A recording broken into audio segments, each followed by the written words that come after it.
அவர்கள். வணக்கம் நேயர்களே. இன்று உலக எய்ட்ஸ் நோய் விழிப்புணர்வு நாள்.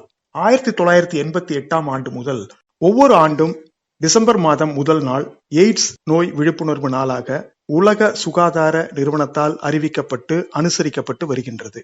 1980களிலும் 90களிலும் மிகப்பெரிய அச்சுறுத்தலாக இருந்த நோய் HIV எய்ட்ஸ் என சொல்லலாம். எய்ட்ஸ் நோயின் இன்றைய நிலை என்ன? நமக்கு பல தகவல்களை வழங்குவதற்காக டாக்டர் என் தினேஷ் ராஜ் அவர்கள் இணைந்திருக்கிறார். இவர் சென்னையில் செயல்பட்டு வரக்கூடிய மருத்துவமனையில் பணியாற்றி வருகிறார். அவரை சந்திப்போம் நேர்களே. வணக்கம் டாக்டர். வணக்கம். எய்ட்ஸ் இன்றைய நிலை என்ன டாக்டர்? HIV எய்ட்ஸ் பத்தி இன்னைக்கு கேட்டீங்க அப்படின்னா கேசஸ் இருக்குதான், நிறைய இல்லைன்னு சொல்லல.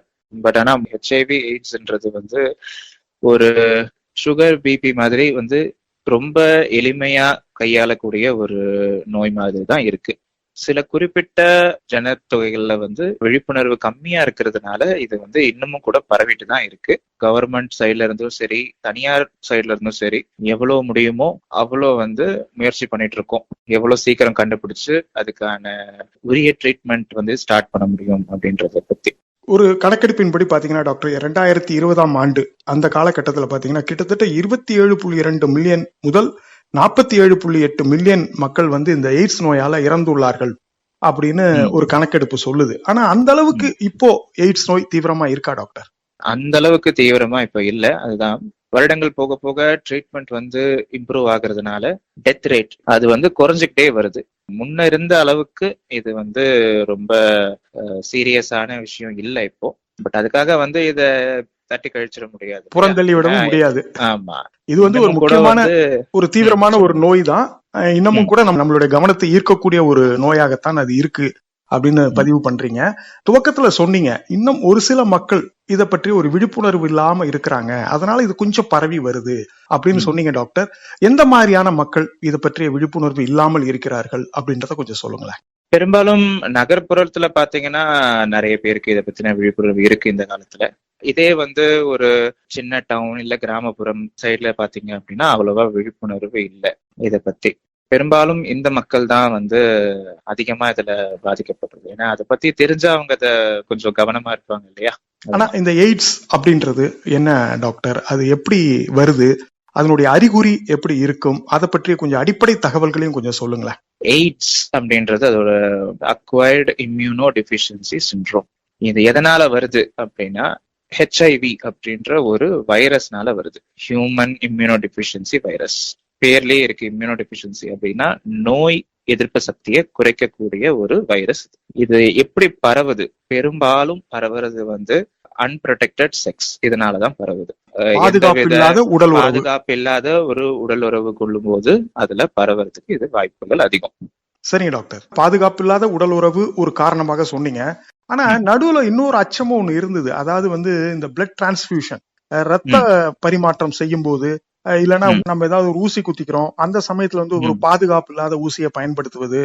இன்னும் சொல்ல போனா முடிவெற்ற இடங்கள்ல கூட சவரம் செய்யும் போது, முக சவரம் செய்யும் போது அங்க சரியான பாதுகாப்பான ஒரு பிளேடு இல்லைன்னா கூட அந்த நோய் பரவும் அப்படின்லாம் சொல்லிட்டு இருந்தாங்களே, அந்த மாதிரியான காரணங்கள் இன்னமும் இருக்கா டாக்டர்? முடித்திருத்தம் சவரம் செய்யறதுல இப்போ பெரும்பாலும் எல்லாம் ஒரு முறை பயன்படுத்தக்கூடிய பிளேடு தான் யூஸ் பண்றாங்க. ஸோ அதுல பரவறதுக்கு வாய்ப்பு இல்லை. நீங்க ஊசி போடுறத பத்தி கேட்டிருந்தீங்க. அது ஊசி மூலியமா போதைப் பொருட்கள் பயன்படுத்தக்கூடியவர்கள் இருக்காங்க இல்லையா. அதுல பெரும்பான்மையானவங்க ஒரே ஊசிய பல பேர் உபயோகப்படுத்துறது. இதை பண்றதுனால யாருக்கு இருக்கோ அவங்களுக்கு தெரிய போறது இல்லை, அப்படி பரவுறது தானே தவிர பெரும்பாலும் மக்களுக்கு ஊசினா உடனே ஞாபகம் வர்றது மருத்துவமனைகள்ல பயன்படுத்தக்கூடிய ஊசி தான். அது ஒரு முறை பயன்படுத்திட்டு தூக்கி போட்டுடுவாங்க. அதுல பரவ வாய்ப்பு கிடையாது. ஊசின்றது இந்த மாதிரி போதைப் பொருட்கள் பயன்படுத்துபவர்கள் மத்தியில இருக்கக்கூடிய ஒரு விஷயம். மருத்துவமனைகள் அது வாய்ப்பு இல்லை, ஏன்னா ஒரு முறை பயன்படுத்தக்கூடிய ஊசி வந்துடுச்சு. ஆனா பிளட் டிரான்ஸ்பியூஷன் அப்படின்னும் போது ஏதாவது வாய்ப்புகள்? ரத்த பரிமாற்றம் அதுல நான் அதை இல்லைன்னு சொல்ல மாட்டேன், இருக்குதான். ஏன் அப்படின்னு கேட்டீங்க அப்படின்னா இப்போ யாருக்காவது HIV எய்ட்ஸ் இருக்கு, இப்பதான் அவங்களுக்கு அது பரவி இருக்கு அப்படின்னா அந்த குறிப்பிட்ட காலகட்டத்துல ஒரு 28 நாள் ஆனாதான் எந்தவித ரத்த பரிசோதனையிலையும் அது காண்பிக்கப்படும் இருக்கா இல்லையான்றது. இன்கேஸ் அவங்க அந்த 28 நாளுக்குள்ள ரத்த தானம் பண்ணியிருந்தாங்க அப்படின்னா அது ரத்த வங்கியில வந்து அவங்க எப்பயுமே வந்து ரத்தம் வாங்கினதுக்கு அப்புறம் வந்து அதை பரிசோதிப்பாங்க, இந்த மாதிரி சில குறிப்பிட்ட நோய்கள் இருக்குதா அப்படின்னு சொல்லிட்டு. 28 நாளைக்கு குறைவா இருக்கிற காரணத்தினால ரொட்டீனா பண்ற அந்த பரிசோதனையில தவறி போக வாய்ப்பு இருக்கு. பரவறதுக்கு அதுதான் ஒரு காரணமே தவிர மத்தபடி வந்து பெரிய ரிஸ்க் கிடையாது. இதுல இருக்கிற ரிஸ்க் வந்து ரொம்ப ரொம்ப ரொம்ப ரொம்ப கம்மி. அதனால பயப்பட வேண்டாம். நல்லொழுக்கம் நோய் தடுக்கும். உலக எய்ட்ஸ் நோய் விழிப்புணர்வு நாளில் எய்ட்ஸ் நோய் சிகிச்சை நிபுணர் டாக்டர் என் தினேஷ்ராஜ் அவர்களுடனான சிறப்பு நேர்முகம் தொடர்கிறது. எய்ட்ஸ் நோய் ஒருத்தருக்கு வந்திருக்கு அப்படின்னா என்ன மாதிரியான அறிகுறிகள் இருக்கும் டாக்டர்? அவங்க ஆரம்பத்திலேயே அதை கண்டுபிடிக்கிறதுக்கு என்னென்ன செய்யணும் டாக்டர்? அறிகுறிகள் அப்படின்னு நீங்க குறிப்பிட்டு கேட்டீங்க அப்படின்னா, ஆரம்ப கட்ட காலத்துல எந்த அறிகுறிகளும் இருக்க போறது கிடையாது. சோ அதனாலதான் நான் வந்து விழிப்புணர்வு முக்கியம்னு சொன்னேன். இதை பத்தி தெரிஞ்சிருந்தாதான் அவங்க வந்து அதுக்கான ரத்த பரிசோதனை பண்ணி அது இருக்கா இல்லையான்னு கண்டுபிடிக்க முடியும். உடல் எடை குறைவு, வேற சில நோய்கள் வருவது, HIV எய்ட்ஸ்னால இதெல்லாம் வர்றதுக்கு பல மாதங்கள்ல இருந்து பல வருடங்கள் ஆகலாம். சோ அப்போ வந்து அத வேற ஒரு நோய்க்காக மருத்துவர்கிட்ட போகும்போது வழக்கத்துக்கு மாறான ஒரு நோய் வந்திருக்கிறதுனால அப்போ HIV இருக்கலாம் அப்படின்னு சந்தேகப்பட்டு பரிசோதிக்கும் போது ஒரு ஆக்சிடென்டலா எதிர்பார்க்காம கண்டுபிடிக்கிறது தான் பெரும்பாலான HIV கேசஸா இருக்கும். மற்றபடி ஆரம்ப காலகட்டத்துல ஏதாவது அறிகுறிகள் இருக்குமான்னு கேட்டா ரொம்ப ரொம்ப கம்மி. ஸோ விழிப்புணர்வு, ரெகுலரா ரத்த பரிசோதனை, இன்கேஸ் சந்தேகம் இருந்ததுன்னா டெஸ்ட் பண்ணிக்கிறது நல்லது இல்லையா? நோய் எதிர்ப்பு சக்தி குறைபாடு உள்ள நோய்கள் ஏதாவது இருந்தால் உடனடியாக ஒரு HIV டெஸ்டும் செய்து கொள்வது நல்லது அப்படின்னு தோணுது. என்ன டாக்டர்? கண்டிப்பா பண்ணிக்கிறது நல்லதுதான். சரிங்க டாக்டர். இப்போ வந்து HIV அப்படின்னு சொன்ன உடனே பாத்தீங்கன்னா அதற்கு சிகிச்சை முறைகள் சிறப்பா இருக்கிறதுனால அதனுடைய பாதிப்பு அவ்வளவா தெரியல அப்படின்னு சொல்லி நீங்க ஆரம்பத்துல சொன்னீங்க. அப்ப சிகிச்சை முறை அப்படின்னா என்ன டாக்டர்? HIV-க்கான சிகிச்சை முறை என்பது வந்து ART அப்படின்னு குறிப்பிடுவோம். அதை ஆன்டி ரீட்ரோவைரல் தெரப்பின்னு சொல்லுவாங்க ஆங்கிலத்துல. இது என்னது அப்படின்னா, இது வந்து தினம் எடுத்துக்கக்கூடிய ஒரு மாத்திரை. சரிங்களா? தினம் ஒருவேளை இதை எடுத்துக்கிட்டா இது வந்து HIV உங்களோட உடல் நலனுக்கு எந்த குறைபாடும் வராம பார்த்துக்கும். அதே நேரத்துல வேற யாருக்கும் பரவாமலையும் தடுக்கும். இது எப்படி டாக்டர், ஒரு நாளைக்கு ஒரு மாத்திரையா? இது எப்படி பரிந்துரைக்கிறீங்க? HIV இருக்கு அப்படின்னு ஒருத்தருக்கு கண்டறியப்பட்டது அப்படின்னா அதுக்கப்புறம் வேற சில பரிசோதனைகள்லாம் பண்ணுவோம். அதற்கு ஏத்த மாதிரி என்ன மருந்து கொடுக்கறது அப்படின்ட்டு முடிவு செய்ததுக்கு அப்புறம் தினம் ஒரு வேளை இந்த மாத்திரை.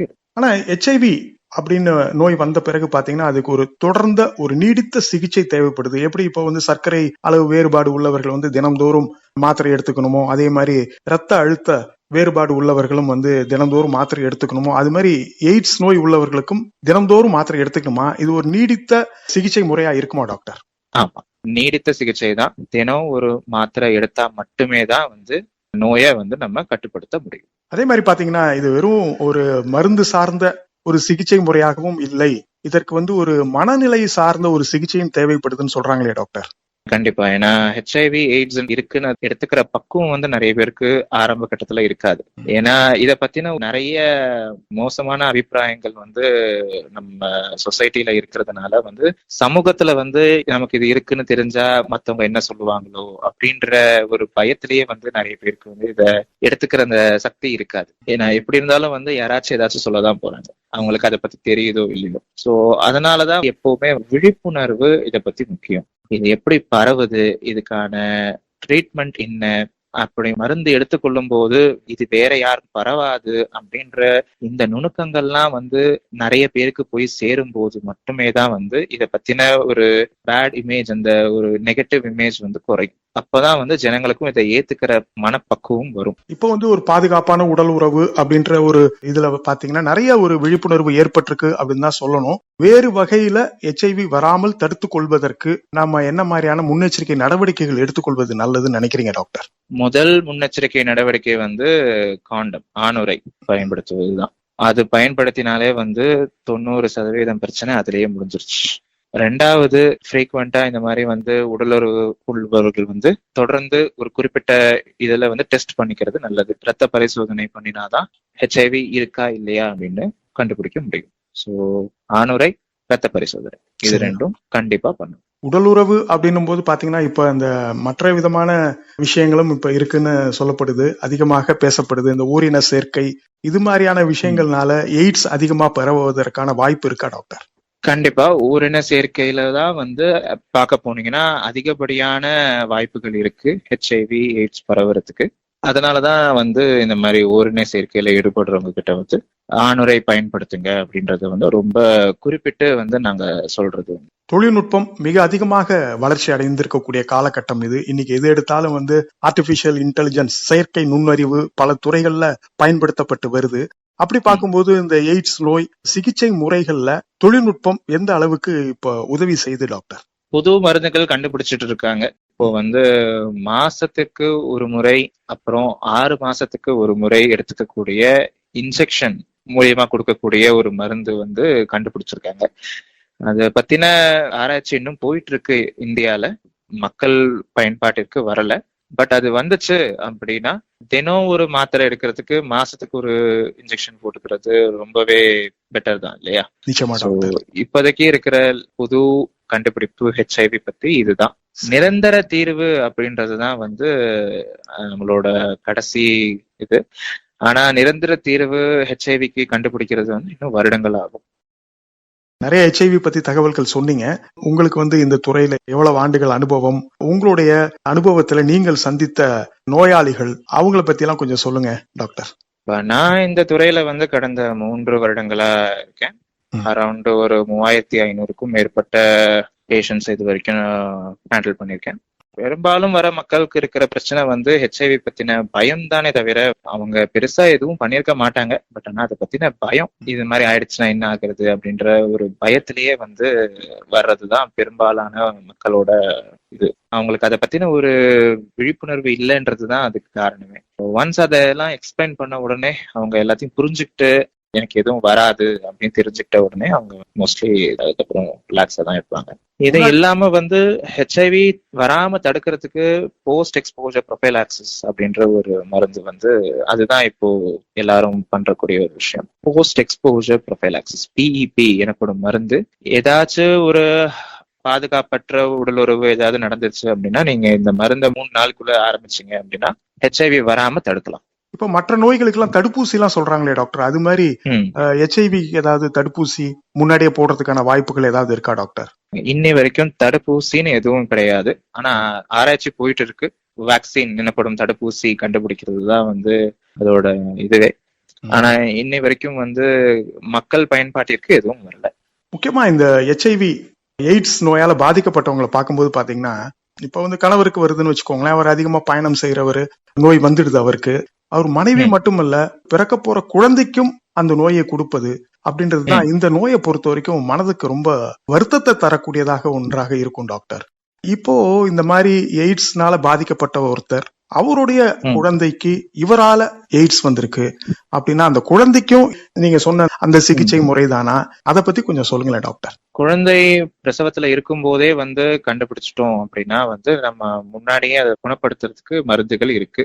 ஆனா குழந்தை பிறந்ததுக்கு அப்புறம் வந்து ஒரு குறிப்பிட்ட காலகட்டம் வரைக்கும் நம்ம அதை சரி பண்ண முடியும். ரொம்ப நம்ம தாமதப்படுத்திட்டோம் அப்படின்னா அடல்ட்ஸ்க்கு என்ன கொடுக்குறோமோ அதே ட்ரீட்மெண்ட் தான் வந்து குழந்தைகளுக்கும் கொடுத்தாகணும். ஆனா முன்னாடி அளவுக்கு இந்த எய்ட்ஸ் நோய் வந்து அந்த அளவுக்கு ஒரு தீவிரமான ஒரு ஆட்கொல்லி நோயின்னு சொல்ல முடியாது. அதற்கு தகுந்த சிகிச்சை முறைகள் இப்ப வந்ததுனால நிச்சயமா மற்ற நோய்களுக்கு வந்து என்ன மாதிரியான சிகிச்சை முறைகள் இருக்கோ அதே மாதிரியான சிகிச்சை முறைகள் இருப்பதனால அச்சப்பட வேண்டாம் அப்படின்றத உங்களுடைய செய்தியாக எடுத்துக்கொள்ளலாமா டாக்டர்? கண்டிப்பா. சிகிச்சை முறைகள் ரொம்பவே வந்து முன்னேறிய காரணத்தினால வந்து குழந்தைகளுக்கு இதை பத்தி பெருசா நம்ம பயப்பட வேண்டிய அவசியம் இல்லை. அதுவும் இல்லாம இப்போ இருக்கிற எல்லா கர்ப்பிணி பெண்களுக்கும் வந்து முன்னாடியே வந்து ஹெச்ஐவி டெஸ்ட் எடுக்கிறது வந்து வழக்கமாக்கியிருக்காங்க. நம்ம அரசாங்கத்திலயும் சரி தனியார் சைட்லயும் சரி எல்லா கர்ப்பிணி பெண்களுக்கும் ஹெச்ஐவி டெஸ்ட் வந்து கம்பல்சரி எடுத்தே தீரணும். சோ ஏதாச்சும் முன்னாடியே இருந்துச்சு அப்படின்னா நம்ம சரி பண்ணிக்கலாம் இல்லையா குழந்தைங்களுக்கு வராம. சரி டாக்டர். ஒவ்வொரு ஆண்டும் இந்த ஹெச்ஐவி தினத்தன்று அதற்குன்னு ஒரு தீம் ஒண்ணு இருக்கும். இதை ஒட்டி நாம வந்து இந்த ஆண்டு செயல்படுவோம் அப்படின்னு சொல்லி நம்ம சூழ் உரைத்து அதை அனுசரிப்போம். இந்த ஆண்டு அது மாதிரி ஏதாவது தீம் இருக்கா டாக்டர்? 2025 டிசம்பர் 1 வேர்ல்ட் எய்ட்ஸ் டே அன்னைக்கு. கண்டிப்பா இந்த வருஷமும் அதே மாதிரி ஒரு தீம் இருக்கு. ஓவர் கம்மிங் டிஸ்ரப்ஷன் டிரான்ஸ்ஃபார்மிங் த எய்ட்ஸ் ரெஸ்பான்ஸ். அதுதான் வந்து இந்த வருஷத்தோட தீம். என்ன சொல்ல வராங்க அப்படின்னா வந்து டிரான்ஸ்ஃபார்மிங் த எய்ட்ஸ் ரெஸ்பான்ஸ். இந்த மாதிரி HIV எய்ட்ஸ் யாருக்கெல்லாம் இருக்கோ அந்த நோயாளிகளுக்கெல்லாம் வந்து ட்ரீட்மெண்ட் ஆரம்பிக்கிறது பெருசு இல்ல, அவங்கள அந்த ட்ரீட்மெண்ட்ல நிலையா வச்சிருக்கிறது தான் வந்து ரொம்ப முக்கியமான விஷயம். ஏன்னா இந்த ட்ரீட்மெண்ட் வந்து காலம் பூரா எடுக்கக்கூடிய ஒரு விஷயம். ஸோ லாங் டைம் எடுக்கிறதுனால வந்து நிறைய பேர் வந்து ட்ரீட்மெண்ட்ல இருந்து அதை விட்டு போகிறதுக்கு வாய்ப்புகள் இருக்கு. ஸோ அவங்கள ஊக்குவிச்சு அவங்களுக்கு நீங்க அதுல இருக்கிற விஷயங்கள்லாம் அவங்களுக்கு சொல்லி புரிய வச்சு அவங்கள தொடர்ந்து ட்ரீட்மெண்ட் எடுக்க வைக்கிறது தான் வந்து முக்கியமான விஷயம். ஸோ அதுதான் அவங்க சொல்ல வராங்க. ரொம்ப நன்றி டாக்டர், பல தகவல்கள் சொல்லியிருக்கிறீங்க. உலக எய்ட்ஸ் விழிப்புணர்வு நாள் அன்னைக்கு வந்து பல தகவல்களை எங்களோட பகிர்ந்துகிட்டதுக்காக நேயர்கள் சார்பில் உங்களுக்கு நன்றி டாக்டர்.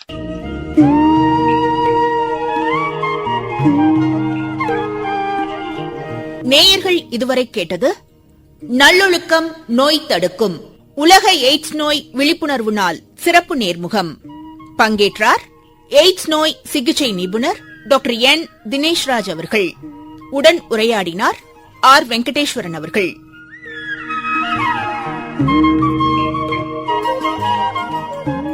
படைப்பு திருச்சிராப்பள்ளி வானொலி நிலையம்.